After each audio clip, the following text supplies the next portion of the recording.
You can find all the episodes at historyasithappens.com, including my conversations with Max Hastings about Winston Churchill, Andrew Bacevich about NATO and Russia's conflict with Ukraine, and Archie Brown about the collapse of the USSR 30 years ago. That's historyasithappens.com, or wherever you find your podcasts. History as It Happens, February 1st, 2022. Slavery and the Constitution. I know how agonizing racial feelings are. I know how difficult it is to reshape the attitudes and the structure of our society. But a century has passed, more than 100 years,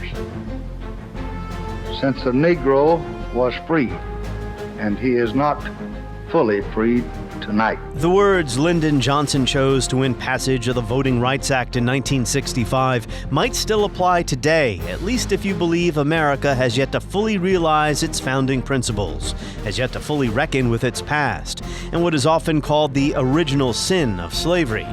But history can be easily abused as we try to understand the present, starting with the founding documents and the founders themselves. Joseph Ellis joins the discussion next as we report History as It Happens, a podcast from the Washington Times. I'm Martin DeCaro. What we can claim is to have some kind of detachment as a goal. We won't make it completely, but get as close to it as we possibly can. That goal forbids you, makes it wrong for you to sell your political agenda as if it's history.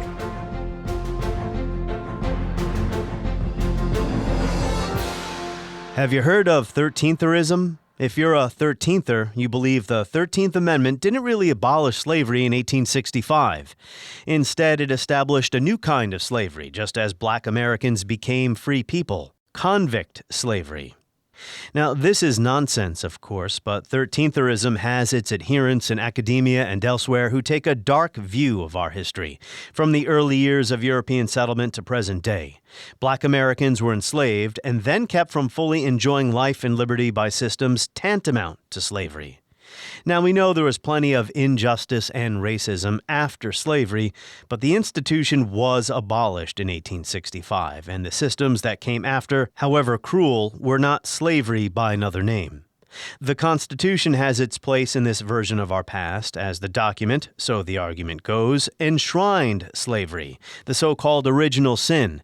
And this is also, in my view, not an accurate rendering, but it may partly explain why, as we grapple with issues of race and racism today, we keep turning back to the past for answers or explanations, for evidence. To make the case, we are the way we are because of the way it all started. Now, on the other side of this debate are such men as Bob Woodson, the founder of the 1776 Unites initiative.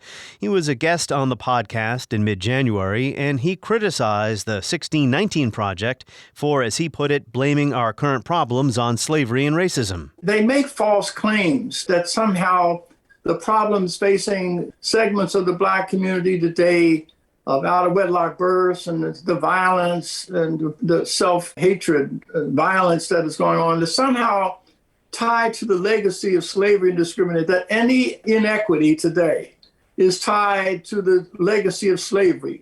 Well, that's just not true. It is a falsehood. So we have spent a good amount of time here dissecting all these competing claims. In one sense, the 1619 versus 1776 debate has been productive because it compelled us to think about and discuss these issues again, to refamiliarize ourselves with what the Constitution actually says and with the fights over slavery that began while the ink was still drying on it. The subject may be old, but the issue is fresh, and that is why we're going to produce an ongoing or occasional series of episodes about slavery and the Constitution, each one with a different historian whose expertise covers the early republic. And this is our first installment. Joseph Ellis really needs no introduction. He won the Pulitzer Prize for Founding Brothers, the Revolutionary Generation, and he continues to produce new books. His latest is The Cause, the American Revolution and its Discontents. Joseph Ellis, welcome back, my friend. It's my pleasure, Martin. Good to be with you. So, Joseph, it might seem odd in a way that this issue continues to divide us and provoke debate. After all, slavery was abolished in 1865. So if you and I were to drop down to planet Earth from another galaxy, we might ask, why does it still matter what the Constitution originally did or did not say about slavery? It was amended. Slavery was ended, right?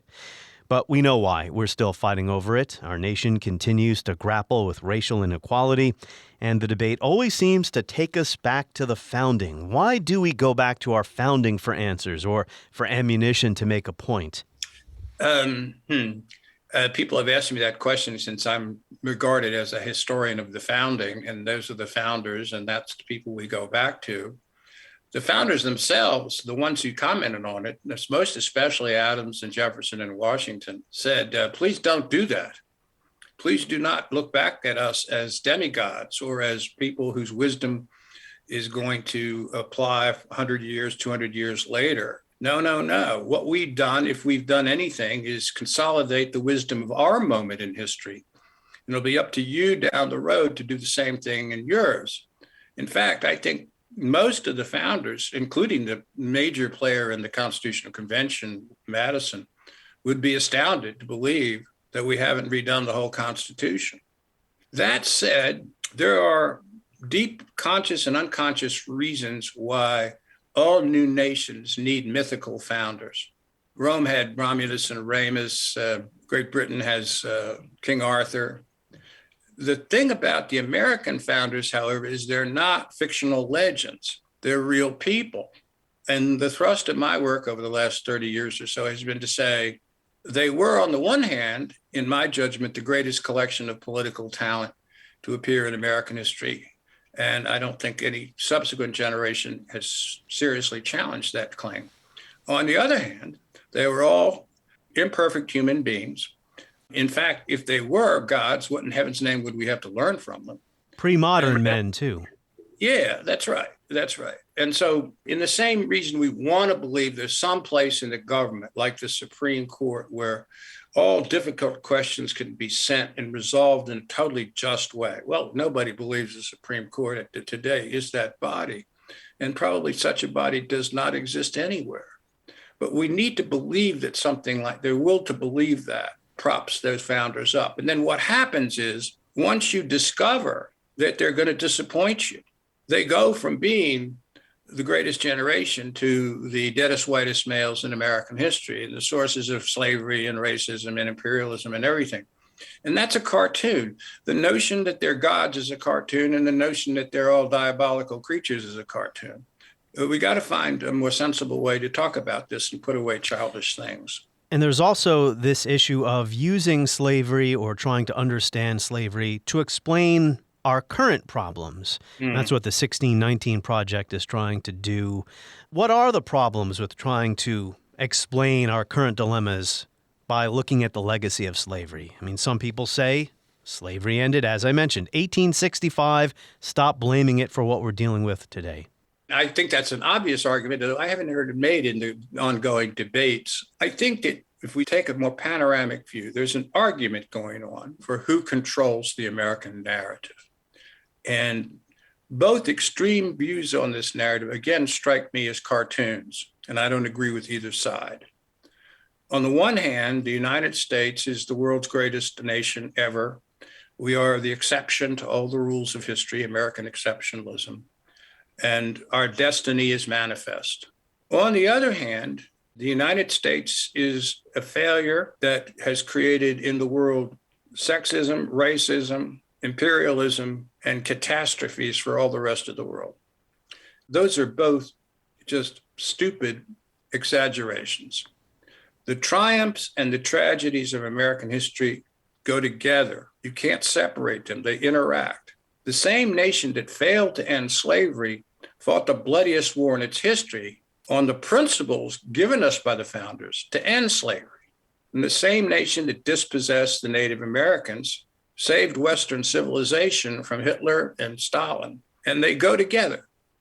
Part of it is at what point in the educational process do you begin to introduce students to the complexity of American history?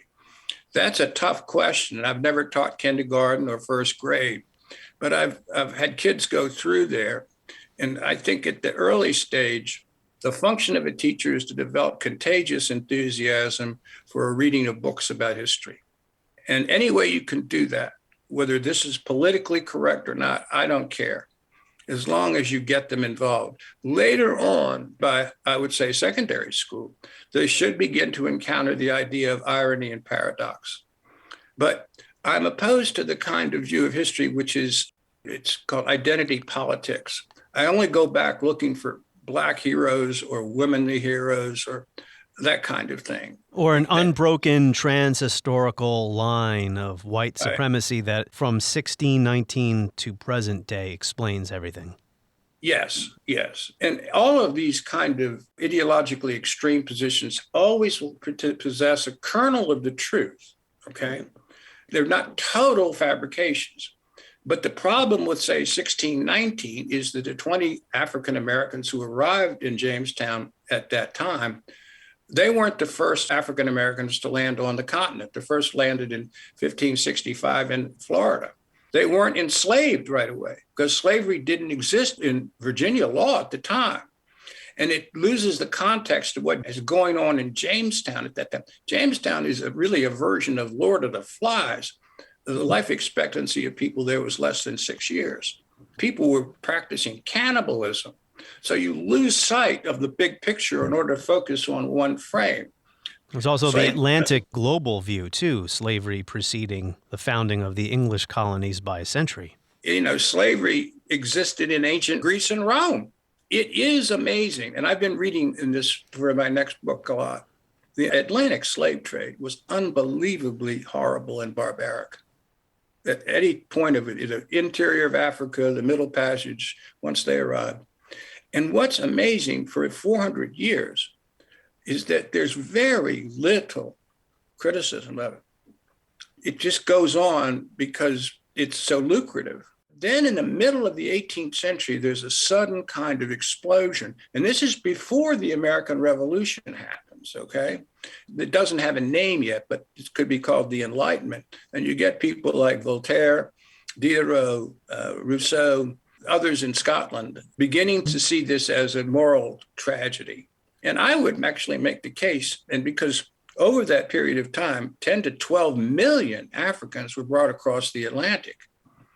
Of that number, only 400,000 came to North America, less than 1%. But it shifted the whole demography of the Western Hemisphere, and that we begin as a proto-nation. We're not yet a nation in 1776. In the year 1776, the African-American population was 20% of the whole. It was never that high before, and it was never that high later on. So there's this coincidence. We begin our history as an independent republic with a biracial population. And also Native Americans. I want to mention that I don't agree with that argument that slavery abolished, 1865, get over it. That's not my view. I do believe slavery is still relevant. It's a question of why, and one of the reasons I wanted to have you on this podcast, and while I'm going to speak to a number of different scholars about this over the coming weeks, are we truly understanding what the history is when we make our current arguments about these past events?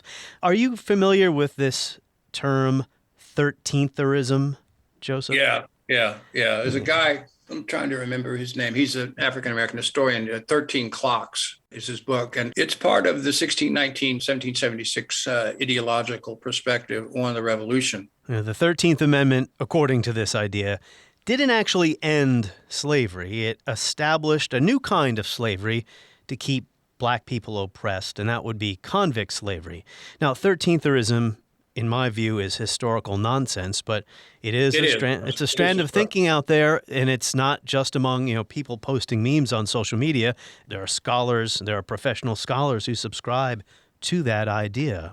If you begin with the assumption that your job as a historian is to build up the confidence of current African Americans and to attract attention to the atrocities of the past, then you can do anything you want to achieve that goal, regardless how ridiculous it is. If you maintain that goal, you're being judged not on the sophistication of your research and writing, but on the purity of your political argument.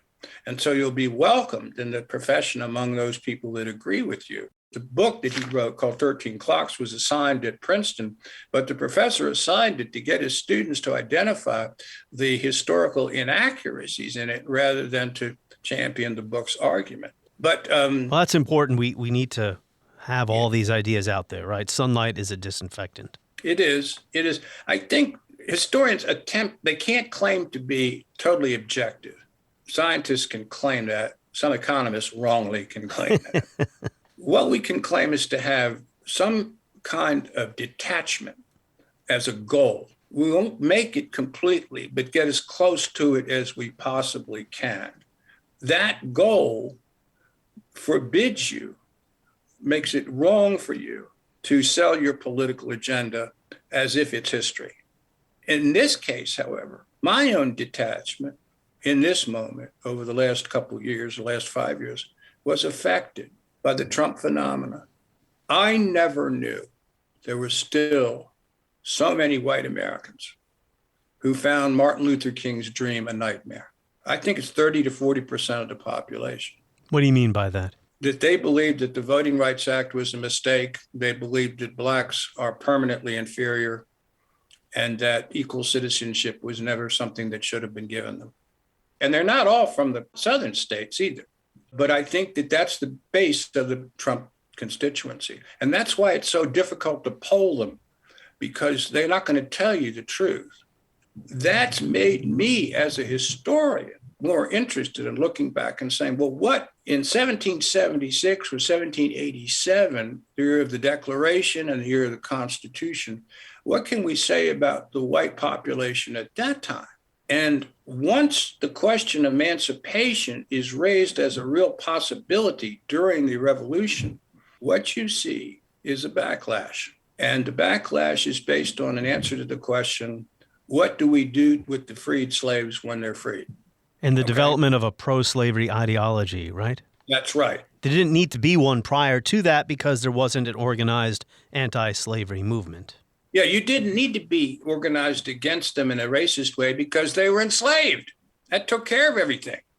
And I think that what this man is referring to in this 13th Amendment thing is once you pass the 13th, 14th, and 15th Amendments, what you get is a racial backlash in the states of the former Confederacy. My own recognition that we live in a country which still regards the civil rights of blacks as something subject to debate. That's the issue. Is mind-blowing to me. Yeah, I agree. But it's absolutely true. I mean, underlying the notion that the election was a fraud, the real reason they mean is those people shouldn't have voted in the first place. And the Supreme Court, in the Shelby ruling, gutted the Voting Rights Act. So that's right. That was back in the 80s. And more recently under John Roberts. Roberts wrote that too, I think. Maybe I'm wrong about that. But Roberts began his career as a lawyer arguing against the Civil Rights Act, by the way. I think the race issue is hitting us right between the eyes right now. And it can't help but deflect your attention span as you go back there. I want to rescue the debate from the overly enthusiastic people on the left who essentially want to make the narrative of American history only a narrative of racism and failure. That's not true. Martin Luther King didn't believe that. Lincoln didn't believe that.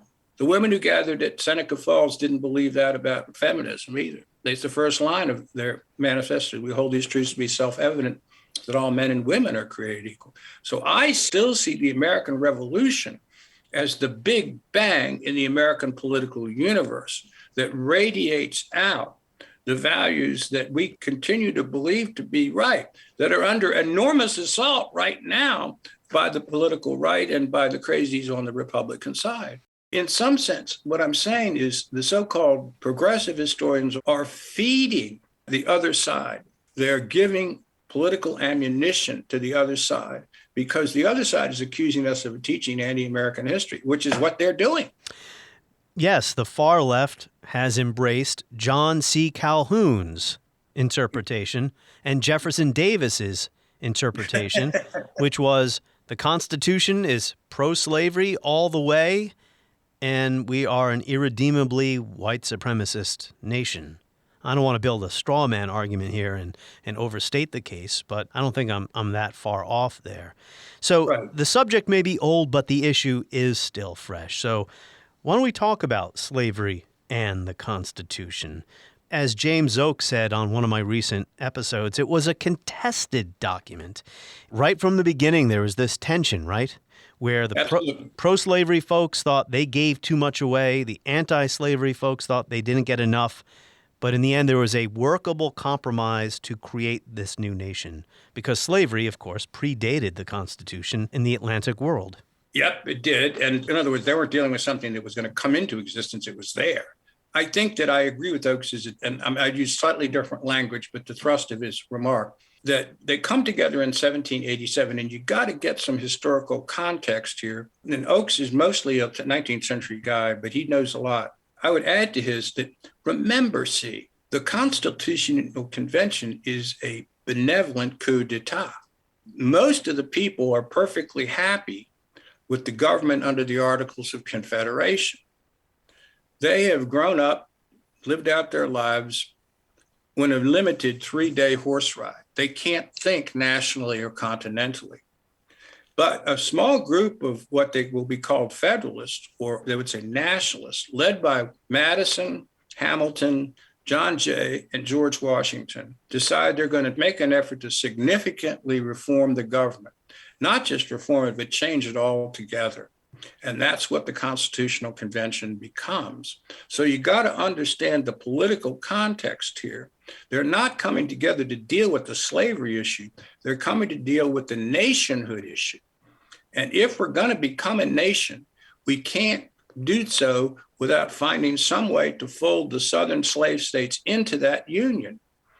We don't have to agree with everything, but we have to find a way not to lose them. And therefore, the compromises they make, the 3/5 compromise, the compromise that allows fugitive slaves to be recovered from the North, and the compromise that so many of the people were critical of, some of the nationalists were critical of in the convention, a lot of our listeners wouldn't have heard of it. It's a compromise made between the northern states and the southern states. The southern states will agree to allowing legislation on tariffs to be a mere majority vote, not a supermajority. In return for that, the northern states will give them the extension of the slave trade for 20 years till 1808. It's called a dirty bargain. But at any rate, those are the three most clear manifestations of the slavery issue in the debates. You're right, though, neither side got what they wanted. South Carolina representative was back saying, I know we didn't get everything we wanted, we got as much as we possibly could. And the northern people like Wilson in Pennsylvania went back and said, don't worry, we got all we needed because we know we're going to end the slave trade in 20 years and it's going to be on the road to extinction. Don't worry about that. I don't think you can call it a contract with the devil or with evil. I think you can call it a compromise. It's a difficult compromise, and it's going to prolong the battle over slavery. But both sides, well, especially the northern side, misperceives the timetable. They really think they got the wind of history at their back, that slavery is going to end. Jefferson thinks this, Washington thinks this, Madison sort of thinks this. If they can delay any kind of conflict, eventually free labor will replace slave labor. The values of the revolution will dominate. Slavery will die a natural death. They were wrong. The covenant with death, that's Garrison, and that raises an issue of what to call the initial opponents of slavery. As you have argued, historians are rediscovering the anti-slavery impulse that was there right from the start. Whether they were abolitionists in the Garrisonian mold, they were the immediatists in 1830 and beyond. The first abolitionist movement in the modern world happens in Philadelphia in 1776, ever. They were not immediatists, though. They did not want to immediately end slavery without compensation to the owners. No, but they agreed with Garrison in one sense. They were complete moralists. That is to say, they were mostly Quakers. For them, it was exclusively a moral issue. And remember, the Quakers are going to sit out the war. Their credibility is going to be undermined for that reason. And remember, Garrison said, let the South go in peace. He didn't want to fight a civil war. So that moralists come with a very different perspective. It's a necessary perspective, but it can't exist by itself. And to the issue of abolitionism being extant right from the founding, not something that started, say, in 1830 and beyond, you wrote in your marvelous book, Founding Brothers, a Pulitzer Prize winner, one did not need to be a hopeless visionary to conjure up a mental picture of the American Revolution as a dramatic explosion that had destroyed the very foundation on which slavery rested and then radiated out its emancipatory energies with irresistible force. The slave trade was generally recognized as a criminal activity. Slavery was dead or dying throughout the northern states. The expansion of the institution in the West looked uncertain. Virginia appeared to be the beachhead for an anti-slavery impulse destined to sweep through the South. The time seemed right, wrote Joseph Ellis. The time seemed ripe, rather, to reconcile America's Republican rhetoric with the new post-revolutionary reality. As you said, it didn't turn out that way. They were wrong. But at the time, what they thought is what matters. That's what they saw. That's what they thought at the moment. They didn't foresee the cotton gin and the cotton kingdom. Even though they probably expected the country was going to expand to the West. Oh, yes, absolutely. But they didn't see cotton cultivation yet. Jefferson had actually proposed in the Ordinance of 1784, he was the man who wrote it, and he was in the Confederation Congress at the time, that slavery would be prohibited from all the Western territories, all of them. It lost by one vote because a representative from Delaware had an accident on the way there. If that had passed, now, on the face of it, a lot of American history would change because that's the reason we're going to go to war in 1860. It's over the territories, extension of slavery into the territory. If they had sort of ruled slavery out in all the territories and put that in, eventually put it in the Constitution, then you seal it. You see, you isolate it like a cancer. You isolate it in the Deep South. That's what they thought they could do. And recovering that mentality is an important part of being a historian, it seems to me. We look back at 1787, and of course the government starts in 1789, but in 1787 we assume, well, if they had actually tried to end slavery right then and there, the country would not have been founded. The Constitution would have not been written, and it would have never been ratified. But the irony is, if there were a moment or a time when it was even possible to begin the slow process of ending slavery, that was it. Because you didn't have, say, 4 million slaves in the country, which is what the number was by 1860. You had far fewer, especially in the North, where slavery was gradually ended. But they, in a sense, they missed their chance because... I think that's the interesting question that I want to write about. That is, the historian, late great historian of slavery at Yale, David Bryan Davis, coined a term. It's somewhat awkward, but I think it's very applicable. He said, the perishability of revolutionary time. What he meant was that there was a clock running on the anti-slavery movement that had to do with the values of the revolution. The revolution's like a fire in the fireplace, and now the embers are beginning to cool down, but it needed to happen as long as the kind of commitment that generation had achieved in 76 was still vital. And the people that had fought that gave their lives, their fortunes, and their sacred honor to the cause. It probably couldn't go on too much past 1790, I think. I mean, and that's when they have the debate that I record in the chapter called The Silence. Let's talk about that debate, 1790. Go ahead. Benjamin Franklin had intended to insert a recommendation at the Constitutional Convention, having the delegates made a principled statement that chattel slavery was incompatible with the values of the American Revolution, that ending it immediately was not possible, but there would be a consensus by all that ending it was, and putting it on the road to extinction, was absolutely essential. He was persuaded by other delegates from Pennsylvania not to bring this to the Constitutional Convention because it was too divisive. And so he said, okay, and he didn't bring it forward. But it then became, in slightly revised form, a petition that was sent by the Philadelphia Abolition Society, which he was then head of, in 1790 to the U.S. Congress. The very first Congress of the United States. Very first Congress, yeah. Now, listen, lots of stuff is going on at that moment, okay? The Bill of Rights is being passed and ratified. The location for the Capitol is being debated. Hamilton's entire fiscal program is under criticism and discussion. There is a potential invasion by the British out of Vancouver that somehow becomes a crisis for fear the British are going to come at us in the back way. A foreign policy crisis akin to what their Ukrainian crisis is for us now. What's going to happen? We don't know.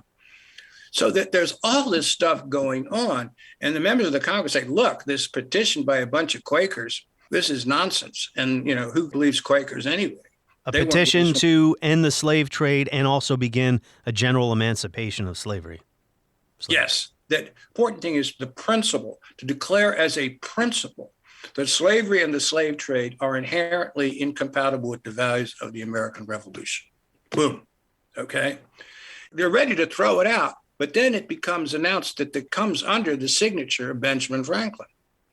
And Franklin, next to Washington, is the most revered American of his time. They can't throw it out. And even if they send it to a committee and let it die there, it's not going to die. And that's what they try to do.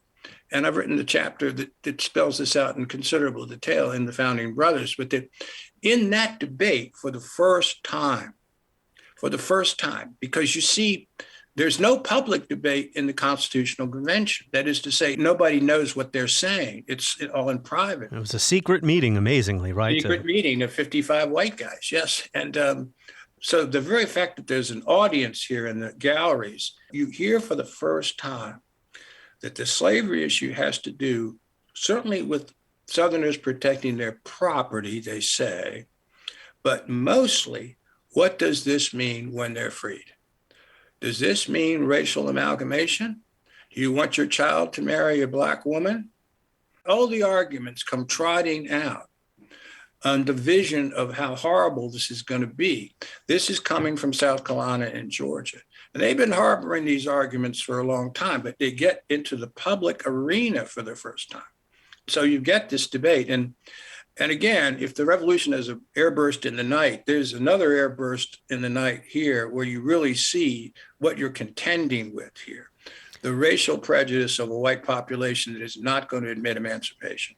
So the Quakers are basing their petition on 1776, but the pro-slavery Southerners are pointing to 1787 in the Constitution for what that document does to protect slavery in their view. They're offering their interpretation of what it does. Was their interpretation? We would have never signed this document if we thought that slavery itself was going to be prohibited in any way at any future date.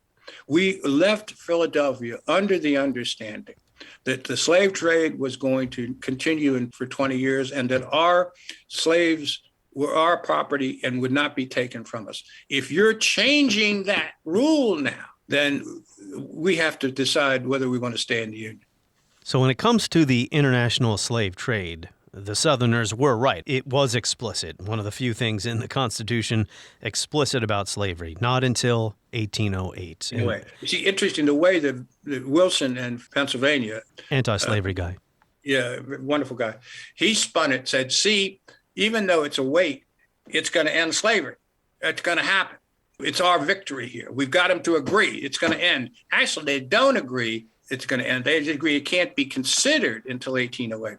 But the real problem underneath Wilson's argument, the slave population is doubling every 20, 25 years on its own by that time. You can't end slavery by ending the slave trade because the numbers are already becoming exponential. 262,000 slaves in Virginia per the 1790 census. The other part of my question, though, and this I think is the crux of the matter and why we're still having these debates today. The Constitution neither explicitly bars the federal government from interfering in the institution of slavery, and it does not explicitly protect the institution of slavery to the degree the Southerners wanted it. So you're left in kind of this middle ground. Was it an understanding? Is it actually the law? There is an actual gray area there where it's inherently ambiguous, and it could have never been passed if it wasn't.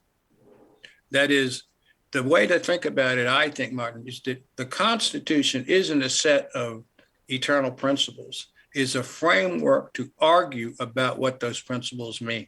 It's a framework for dialogue. It's a continuation of the debate. And in some sense, it's still going on. Again, I'm at odds with the originalists on the court now because I think that they used the values of the 18th century to manipulate their own present agenda. I think that the thing on guns and the thing on corporations did that. The founders would not like that. That's not what they meant by dialogue. But I think Martin Luther King sincerely believed, with some degree of history at his side, that what he was doing in expanding the definition of freedom to include African Americans was part of the debate begun in 76, extended institutionally by the Constitution. If you want to go after me on this, you're going to have to go after Martin Luther King, Abraham Lincoln, and a whole bunch of other Black leaders that agree with what I'm saying. So there is this question that comes up today. Did the Constitution enshrine racial slavery? It's often asked in the context of we have these problems. I agree. I don't think it does, but we have these problems today. It doesn't enshrine it, and it doesn't condemn it. We have these issues today with racial inequality, and you might hear someone say, well, our nation was founded on racism and founded upon slavery. So what do you expect? Now, Sean Wilentz has entered this debate. He wrote a great book called No Property in Man a few years ago. He writes, wasn't allowing slavery to continue where it existed the same thing as giving sanction to it? Some critics of slavery asked precisely this question at the time, and later critics would do so for many years. Recent historians, says Wilentz, have demeaned the distinction as at best a mere technicality and at worst a despicable evasion born of embarrassment and chicanery rather than principle. It did absolutely nothing, they reasonably observed, to prevent a consolidation of the Southern slaveholders' power. In fact, though, the distinction was not just real, Sean argues, it was essential. Beginning in the very first Congress, it informed occasional efforts, largely futile but still underappreciated by historians, to oppose the slaveholders in national debates. After 1815, as anti-slavery agitation became much more formidable, the distinction, and specifically the framers' exclusion of property in man, became the constitutional basis for the politics that in time led to slavery's destruction. What Sean Wilentz is saying here is the Constitution does not regard slavery as from a federal perspective. There is no property in man in the federal Constitution. Right, it was a state institution. Yes, he's the kind of lawyer you want on your side when he He's a lawyer? some little law from way back, and it happens to be absolutely the one you need. I'm with Sean in a larger sense that regardless of the issue of property itself, the Constitution generates an arena and a framework in which the debate is not intended to be resolved. It's intended to be an ongoing argument. And if I were to identify the moment when the argument starts to go the wrong way, it's with the election of Jefferson and then his successor, Madison and Monroe, the Virginia dynasty. And born as a Virginian, we're taught to believe this is the greatest thing in the world. That's the nail in the coffin for any attempt to end slavery, because they all believe that the federal government is a foreign government as far as domestic policy is concerned, and that therefore the federal government has no power to restrict the states with regard to slavery at all. You've got 3 presidents, each serving for 8 years in place, institutionalizing that perspective, and it becomes the perspective of the slaveocracy later on in the period. There's also the issue of, and this is the argument pro-slavery folks made, as you point out, right from the start, not necessarily later on, although the pro-slavery argument certainly hardened after Nat Turner's revolt and other things that happened. Right. They also said, this is not just an economic system, this is not just a political issue. Slavery is interwoven in Southern society. Of course, that's a self-reinforcing justification to keep doing it.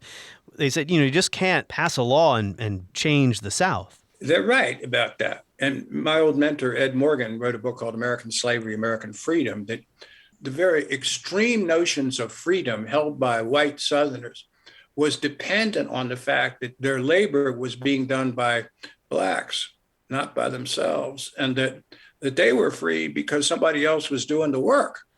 Okay? You mean Jefferson didn't build Monticello himself? No, he did not. And Washington didn't. Washington and Jefferson are different, but yes. But I think that it is a way of life. And in the sort of birth of a nation version of Southern history, the blacks lived together in great families with whites and all that. That's wrong, but the South did feel that it was a distinct culture based on slavery, and they would make the case that their slaves were part of a larger family. Jefferson always talked about them as his family, and Boyd got 4 of them were literally members of his family. And it's a myth they believe in. Just as the members of the Southern states continued to believe that the Civil War was not about slavery. And you can preach till the owls come home. It's going to be hard to convince them because American textbooks for 50 or 60 years used to offer 2 editions, one in the South and one in the North. In the North, it was the Civil War. In the South, it was the war between the states. And that's the reason they have such an investment in the Confederate flag. It's misguided, but it's sincere on their part. They really believe that the war started because they were invaded by Lincoln, who was the modern version of George III. Historically speaking, it is hard to judge or determine the sincerity of beliefs. If we could go back in time and crack open Thomas Jefferson's head and ask him, did you really believe black people could not be the physical or racial equals of whites, even as you were having children with a... Yeah. I mean, I spent a lot of time with Mr. Jefferson, as you might know. I wrote about Hey, you beat him up pretty good in that book, but, that book was very good. They don't burn incense to me at Monticello. And that said, I don't want us to knock down the Jefferson Memorial because we lose an important portion of American history that we don't want to lose. I think on the racial amalgamation issue, Jefferson claimed that we couldn't free the blacks until we had sent them somewhere else outside the country, because if they stayed, they were intermarried. And he knew a lot about sexual interaction.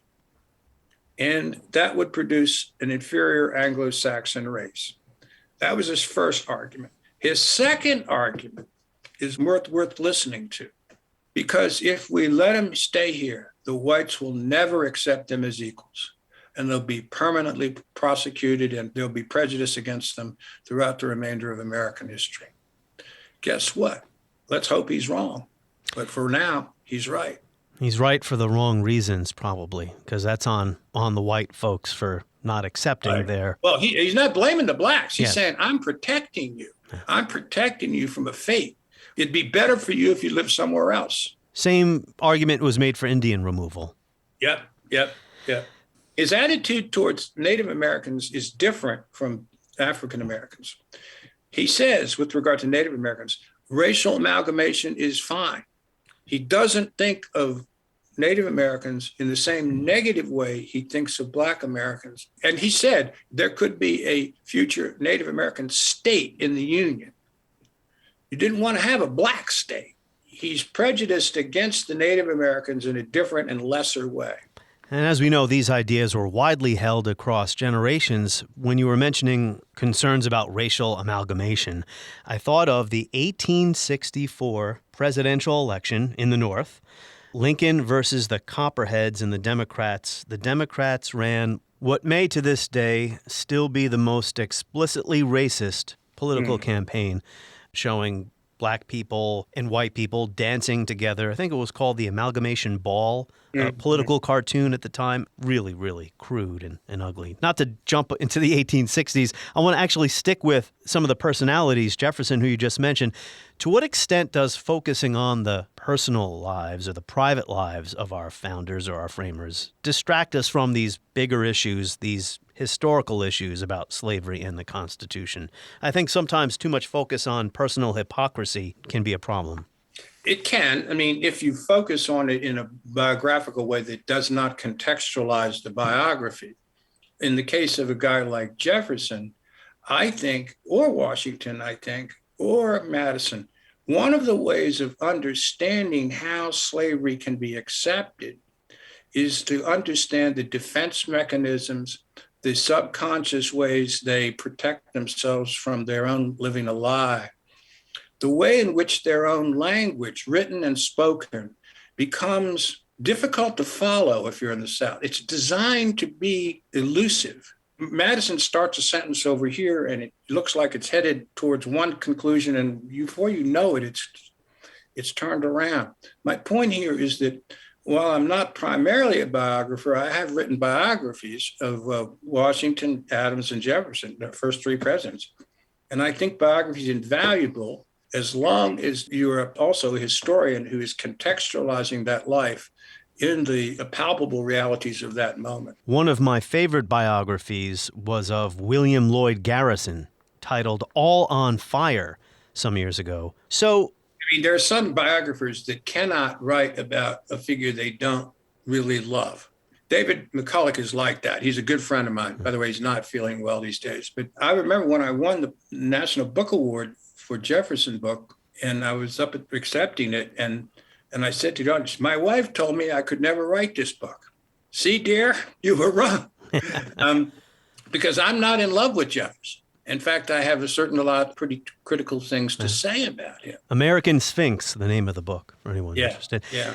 Biographers often do fall in love with their subjects. A couple of exceptions to that. Sir Ian Kershaw's 2-volume biography of Hitler. And Stephen... It's hard to fall in love with Hitler, I would think. Stephen Kotkin's 3-volume biography, although the 3rd volume is yet to be published, biography of Stalin, also an amazing read, does not fall in love with. A little classic that I love to reread by Lytton Strachey called Eminent Victorians. It's a skewering of the Victorian era and of the Victorian leadership. And it has one of the best first lines of any biography I've ever read. The history of the Victorian era can never be written. We know too much about it. So let's circle back to my initial question as we wrap up, and that is, why does slavery and the Constitution continue to vex us, provoke debate, angry debates about the essence of the American character? Are we going to create a multiracial society of genuine equality? Do we want to believe in that and live that? And let us be clear, no modern nation in world history has ever achieved that goal. And that's the real issue here. Racial. As we approach the moment in 2045, when the white population becomes a statistical minority, the Hispanic population is the fastest growing, Asian second, we can expect another backlash. We can expect a racist movement to deny these people the rights to vote and other rights. That's the pattern. I don't want to be negative, but if you know that's coming, you're ready for it. And that's the fight we still have. And that's the reason the issues that you discussed with regard to slavery remain resonant and relevant. As you mentioned in Founding Brothers, we can criticize our founders for failing to establish a multiracial nation in 1787. There were 0 in the world at that time. That's right. There was no model for them at all. There were not many republics. No. Well, they knew most republics died young and within 15 years. And they would be, again, amazed. I mean, Adams said that whenever we become a democracy, we'll die shortly thereafter. Yeah. I know you're an Adams guy. And I am. I love him for his honesty and the fact that he tells you so much about his own feelings. He was not a lowercase d Democrat. No, he's not. And in fact, the word democracy for most of the founders, from most of the founding era, up until about 1816, the word democracy was an epithet. And you'll see textbooks that talk about the Democratic Republican Party, founded by Jefferson and Madison. No, they didn't call themselves the Democratic, they called themselves the Republican Party, okay? Democratic Republican didn't get used until Monroe. The word democracy conveyed mob rule, conveyed whimsical decisions to appeal to the masses, decisions that were not in the public interest, even though they might be in the short-term popular interest.